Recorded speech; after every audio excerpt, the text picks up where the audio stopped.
안녕하십니까. 오늘의 미국 김동찬입니다. 2023년이 벌써 지나갔습니다. 그리고 2024년에 새로운 해가 벌써 중천에 떴습니다. 2023년은 지진, 화산 활동과 폭발, 기록적인 더위와 추위, 아프리카는 물론 아마존과 같은 밀림 지역의 가뭄, 사막의 홍수가 지구촌을 강타하는 그런 한 해였습니다. 지구온난화를 경고했던 과학자들의 우려는 이제 우리의 현실이 되었습니다. 북극과 남극을 비롯한 만년설들이 녹아내리면서 그동안 균형을 이루고 있던 대륙의 멘틀들이 이제 본격적으로 움직이기 시작했습니다. 그래서 대규모 지진과 화산 폭발이 지구 곳곳에서 일어나고 있고 해수면 상승으로 수많은 섬들과 육지가 바닷속으로 가라앉고 있습니다. 또한 바다 염분이 옅어지면서 바닷속 생태계의 대변화도 시작이 되었습니다. 문제는 이런 환경의 변화로 인한 여러 재해를 인류가 통제할 수 없다는 것입니다.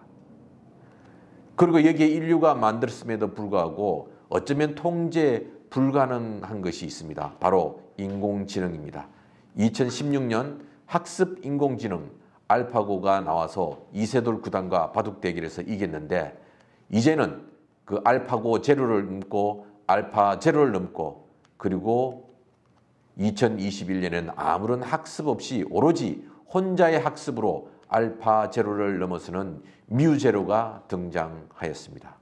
이제 이 뮤 제로는 게임을 넘어 모든 영역에서 인공지능의 시대를 들어서게끔 하였습니다. 그런데 여기서 우리가 우려할 만한 상황들을 알게 되었습니다. 인공지능 드론을 이용하여 전쟁 시뮬레이션을 돌렸는데 공격을 멈추라는 명령을 거부하고 공격을 멈추라는 명령자에게 공격하는 이런 일들이 발생했습니다. 그래서 이 경우의 상황들을 다시 생각해서 공격자의 명령을 무조건 따르게끔 다시 명령을 넣었는데 문제는 이 명령을 받기 싫어하는 AI가 송수신 장치를 부셔버렸습니다. 이렇듯 인공지능은 인간이 생각할 수 있는 여러 경우의 수를 뛰어넘는 수많은 경우의 상황을 찾아서 수단과 방법을 가리지 않고 오로지 목표를 관찰하고자 하는 무서운 능력을 가지게 되었다는 것을 알게 되었습니다. 2022년 초에 발생한 러시아 우크라이나 전쟁이 3년째 접어들고 있습니다. 이 마당에 중동의 화약고에 전쟁이 터졌습니다. 하마스의 기습으로 시작되었지만 서울 면적의 반밖에 되지 않는 땅을 이스라엘이 수십 년 동안 콘크리트 장벽으로 둘러싸 오도 가도 못하는 가자 지역의 230만 명의 인구의 1%인 2만여 명이 3개월 만에 이스라엘 폭격으로 죽었습니다. 그중 74%가 어린이고 더 심각한 것은 부상자가 5만 명을 훨씬 넘고 있다는 것입니다. 그러나 분이 풀리지 않은 이스라엘은 휴전은커녕 이 기회에 레바논의 헤즈볼라, 시리아 내 친이란까지 제거하는 확전을 계획하고 있다는 것입니다. 그리고 여기에 중국의 군사 굴기는 더욱더 속도를 내면서 엄청난 무장과 아울러 대만과 남중국해의 필리핀과 긴장을 높여가고 있는 상황에서 이 모두를 방어해야 되는 미국으로서는 치솟는 전비와 여러 개의 전쟁을 동시에 치러야 된다는 상황에 봉착하고 있습니다. 2023년 인류는 지금까지 경험해보지 못했던 재앙적 지구 환경을 경험했고 인공지능에 의해서 사람들이 급격히 해고당하는 상황을 맞이하고 있습니다. 그리고 점점 확전의 길을 향해서 가고 있는 전쟁의 시대 속에서 벌써 인공지능이 전쟁을 수행하기 시작한 아주 위험한 시대를 살고 있습니다. 2023년 인류는 자연재해도 그렇고 인공지능도 그렇고 모두 인간이 제대로 통제할 수 없는 환경에 놓이고 또한 환경을 만들고 있습니다.